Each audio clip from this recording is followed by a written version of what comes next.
Hi guys, welcome back to my channel. My name's Teresa. Hopefully you are seeing this okay. I know that my last video was kind of blown out and weird. I am using my brand new camera. Well, it's not a camera, it's my brand new phone. I have the iPhone 13, so I'm using the camera on this phone. And I was doing some research on it, and apparently it like super overexposes. So you have to like turn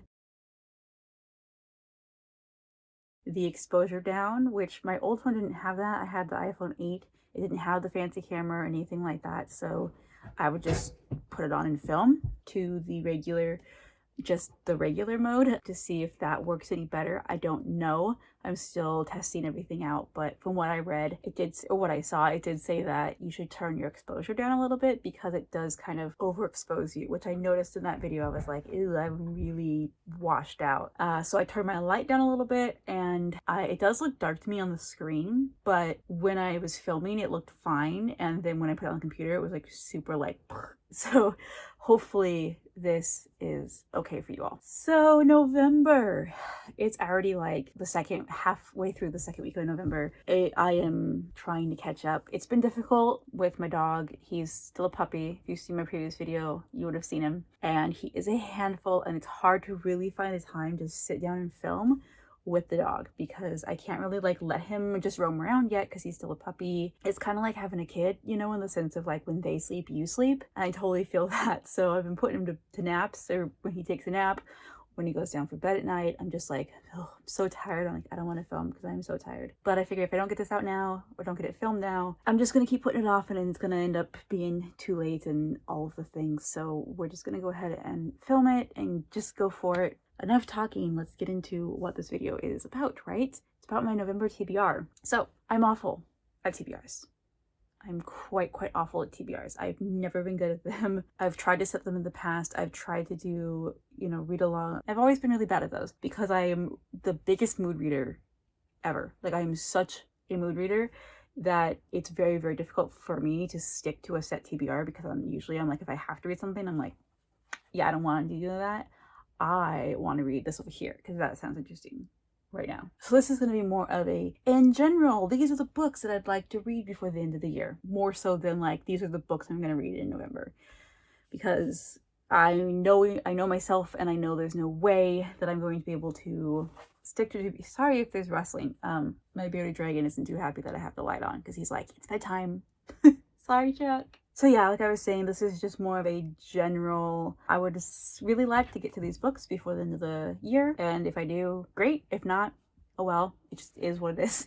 I'm not going to put any pressure on myself, but I'm hoping that by like kind of putting this out there, I can say, okay, yeah, we're going to, maybe set myself up for success. Now I know that, I guess a lot of people are kind of considering like spooky season to be over because they're like, it's November, it's Christmas time. I'm not one of those people because y'all, it is still fall. Thanksgiving is my favorite holiday. Can we just enjoy the fall while we still have it, because it's getting colder and darker and pretty soon it's gonna be nasty out, and I'm like, I just want to continue to enjoy my fall, okay? It's my favorite season. So I'm still gonna be reading some spooky books this month. I mean, obviously it doesn't matter to read them during whatever season or month or whatever, but I can still consider November spooky season. I'm one of those people that are like, yeah, I don't want to do Christmas until like, well, before it used to be like nothing before December 1st, nothing, no Christmas, nothing.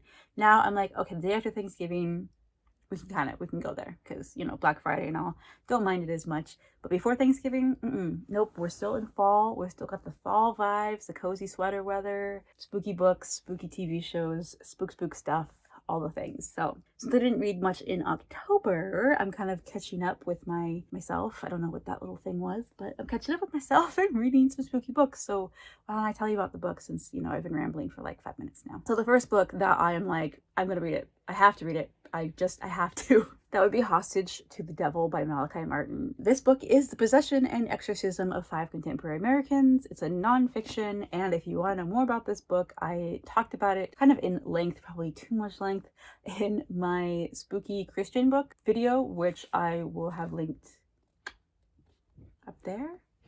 I always forget which side it's on. Anyways, it'll be linked.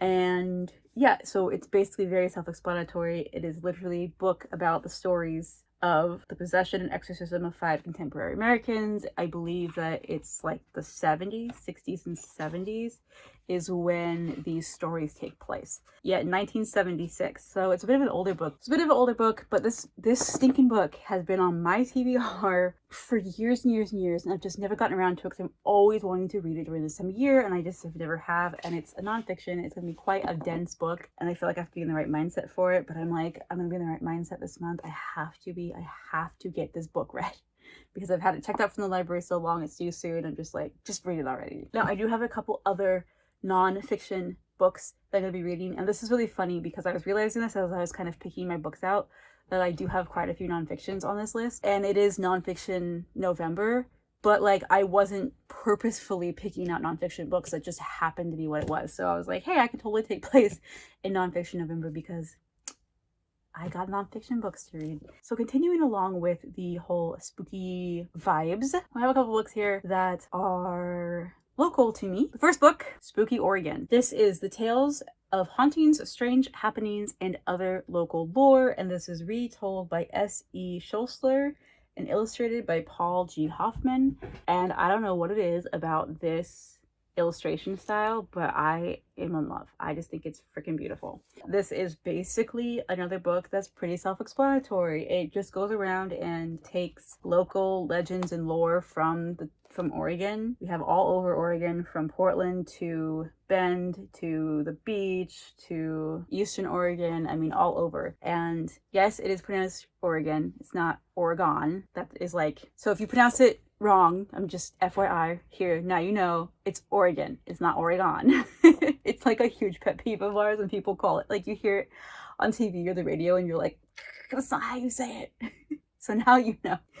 Anyways, I've always loved lore and legends and folk tales, and I just, let me see if I can get that to focus. Like I said, I'm using this new camera, and I don't know if things are going to be in focus or not. But the artwork in this, I don't know what it is. It just, to me, is just freaking gorgeous. This line work, I love it. But yeah, so it's just lore about Oregon, and I think that's super cool. I don't really know any lore or scary stories or myths or anything. I know a couple, but not like a whole lot that are from my state. So I'm really excited to read this and kind of see like what it's all about. After that, I have two that are kind of like ghost books, kind of like ghost stories or like hauntings in and around Portland and Oregon. And I don't believe in ghosts per se, in the sense of like when you die your spirit comes back or whatnot, but I do believe in demons, and I do believe that demons can take form of many different things, including ghosts. So, you know, that stuff it's very spooky to me. And I, for one, am not about to go out and mess with that. So I'm like one of these books is like, oh, if you want to go here yourself and, you know, look for ghosts and do ghost hunting yourself, you can. I'm like, nah, I'm good. I don't mess with that stuff. I'll just read about someone else's experience. Thank you. But I do really enjoy learning about the history of places and the history of tales and legends and ghost stories. So that's kind of why I picked these ones up. So we have, I just smacked myself in the face. We have Haunted Portland, Oregon, Ghost Hunting in the City of Roses. And this is by Jeff Dwyer, and it's part of his Haunted America series. And this book is really cool because it just goes around to local locations here in Portland, and it shows pictures of these places. It tells the legends and the stories. It has the address of where these places are. It also will have like phone number, or like this one has the website if the place has a website. It's just really cool. So I'm really excited. It's very short little, you know, snippets of places, nothing very long, but I'm excited to read this and kind of learn more about the history of my city and kind of see these creepy places. So I guess the author of this book is a paranormal investigator who has been on ghost adventures, and he's also a regular guest on local and national radio and television programs. So it'll be pretty interesting to see what this is all about and kind of learn the history of these places. And the last kind of spooky nonfiction that I have would be Ghost Hunting Oregon. This is by Donna Stewart, and this is part of the America's Haunted Road Trip series. And this also has pictures and kind of tells you places of where everything is. Basically what this woman did, so it's not quite as like, it doesn't have address and all the things,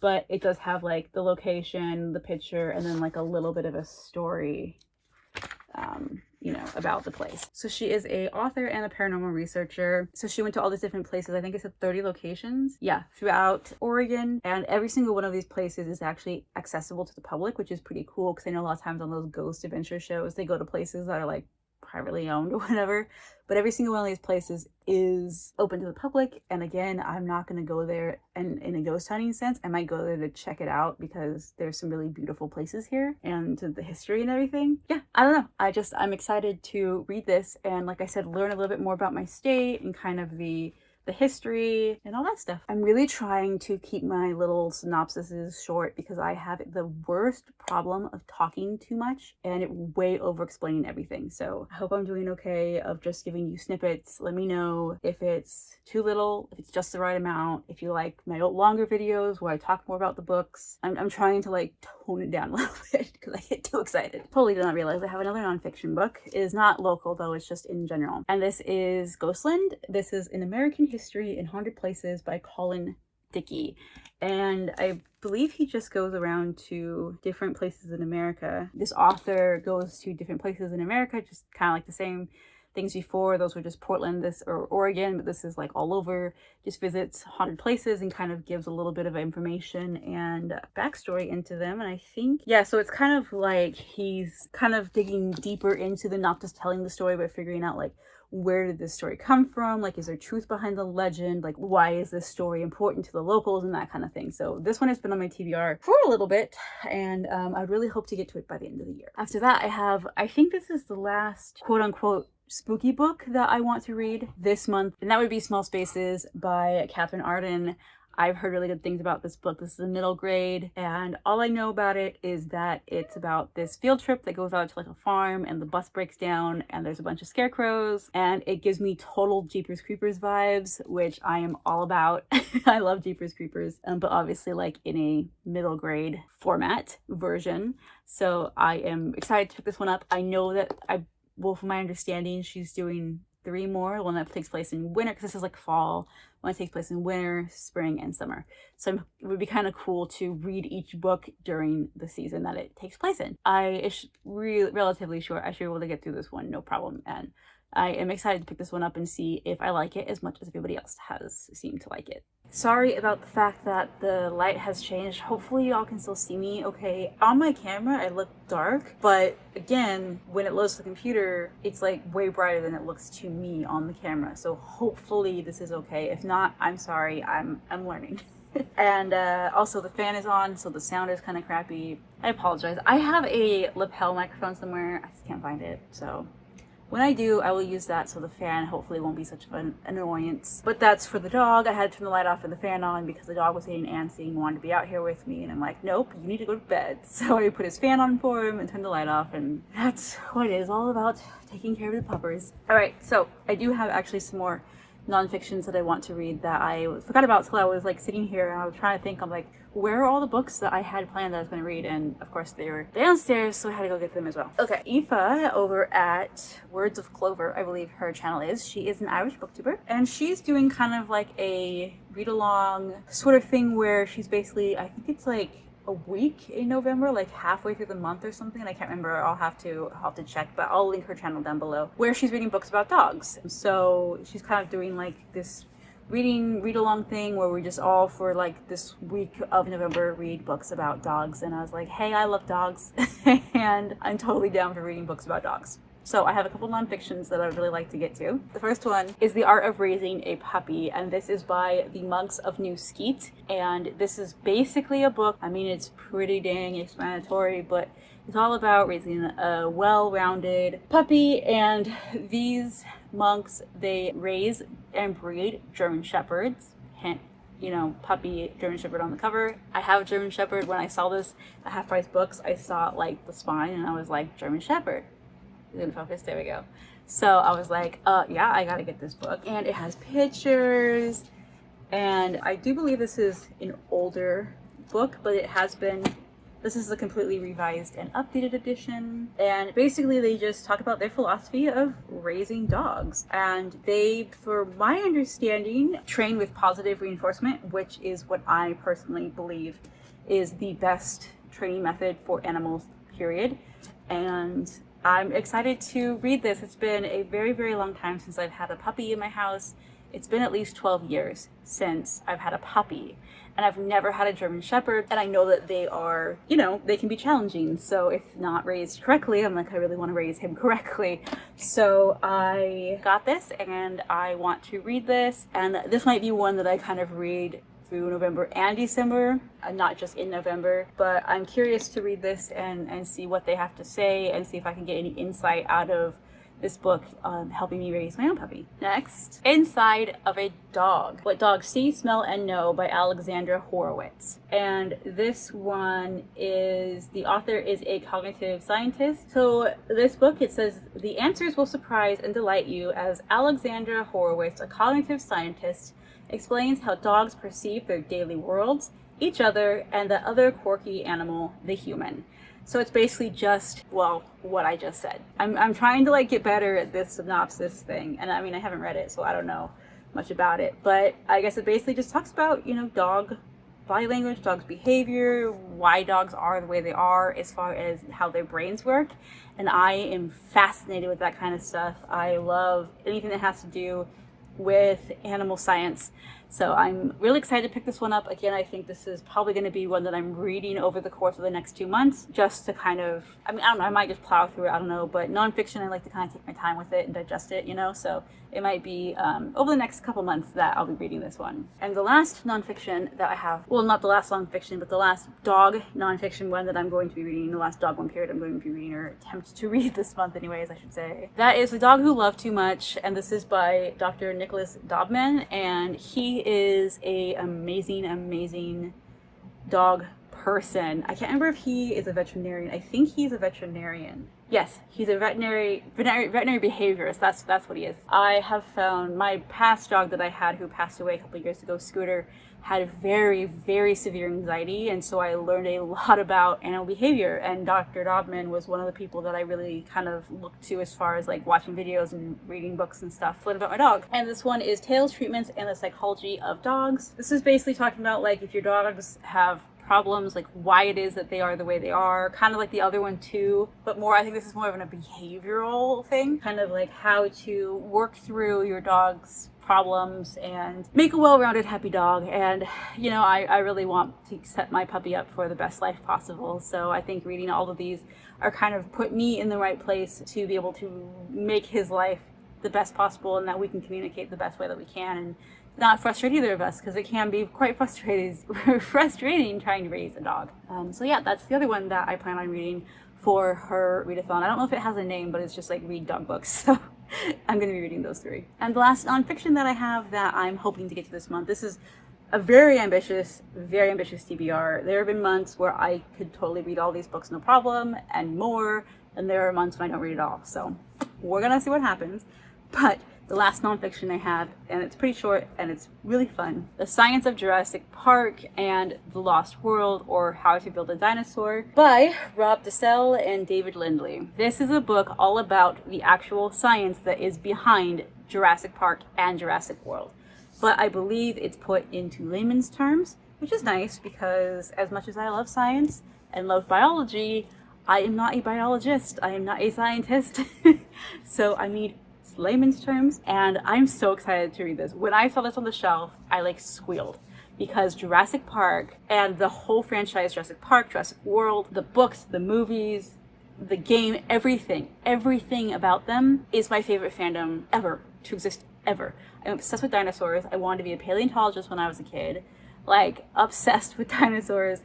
And I saw this and I was just like, there's no way I'm not getting this book. Like, there's no way. And I'm really excited to read it. So I was like, nonfiction November would be the perfect time to give an excuse to read a book about the science of Jurassic Park, like whether or not, you know, the things in them could really happen, or like how would we go about doing that in real life. For those of you who don't know, Michael Crichton, who is the author of Jurassic Park and Jurassic World was a scientist in real life, and so his books are very heavily science-based, which I find fascinating and super cool, but they're very science fiction, obviously. So this is more of like the real science, non-science, or science non-fiction, I guess you could say, about the movies and the books. So the last one that I'm really hoping to get to this month, again, I know I am being incredibly ambitious here. That's the Illuminating Files by Amy Kaufman and Jay Kristoff. Yeah, I have still to read this.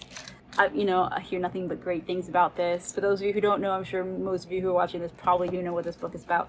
But if you don't, it's a mixed media format, and it's about these two kids, I think, or two like teenagers who are in space. I believe it might be like, yeah, it's the year 2575, and there's these two like rival organizations or something, and these two kids or teenagers somehow like have to talk to each other, but they're on different ships or something, or their ships break down, or like I mean ships by like spaceships break down or something, and they have to communicate, and so it's all like ship logs and messages and all sorts of fun things. So the plan is that I'm going to do is listen to the audiobook while I'm reading the book, because I'm hoping the audiobook is similar to the Steve Themis File audiobook, where it was a full cast and it was freaking amazing. So yeah, I'm going to do that while I'm reading this, and hopefully that'll help me get through this, because it is a big book, but like because of the fact that it's so, mixed media, and just there's like diagrams and all sorts of things in here, I have a feeling I'm going to be able to get through this pretty quickly, especially if I'm listening to the audiobook at the same time. So that is all the books that I am going to show you anyways, because I am doing a secret TBR. And I'm so excited because I have always wanted to do one of these, and I was thinking about it, and like I was all planning on telling you guys like the books I'm going to be reading, and I was like, you know what? No, I should totally make that a secret TBR, because why not? It'll be super fun. So this year was a big year for a certain classic retellings, and I love this certain classic, so I'm going to be kind of reading said books, and that's all that I'm going to tell you. I'm super excited. I don't think any of you, well, I mean, you might be able to guess just like out of random, but none of you really know. I don't think I've ever talked about this specific classic or fandom or world or whatever on my channel before, so you wouldn't know. But anyways, that's why it's secret, right? It's secret. So that will be another video. I'm going to kind of do like a vlog style video, and that'll probably be posted in December, because quite honestly, like I said, I have ambitions, and that I really, really want to focus on, but I'm not going to like force myself to read all of the books that I'm going to be reading in November. It's going to be like until December 31st. It might even be posted in January, I don't know, but you have something to look forward to, so subscribe to this channel if you would, to make sure that you know when that comes out eventually. Oh, also right now I'm currently listening to Strange the Dreamer, an audiobook. I don't even know how far in. I would say maybe 25% into the story. I love Laini Taylor. I really love her previous series, Daughters of Milk and Bone. I was like, oh my gosh, what's it called? I adored that series. So I'm really hoping that I will like this. And so far, it seems pretty good. I really like her writing style. That's what I'm currently reading. And all of these other books will be ones that, like I said, I'm hoping to get to. But it's a big stack, guys. It's a really big stack. And I really don't know if I will be able to read all of them, because oh my gosh, things are falling everywhere, because I have a problem. And like I said, a lot of times I'm like, oh yeah, I'm gonna read all these books, and then I will read that amount of books, but none of them will be the books that I meant to read, because that's just the way my brain works. And this is a huge stack. Oh my gosh, I don't know, I'm kind of like scared now that I'm thinking about it. Ooh, let's see if I can get it. Woo, yeah. That plus my secret TBR, which is about, yeah, I'm not even gonna tell you how many books that is, because it's a secret. And Strange the Dreamer, which I'm currently listening to on audiobook. Oh, this is hurting my wrist.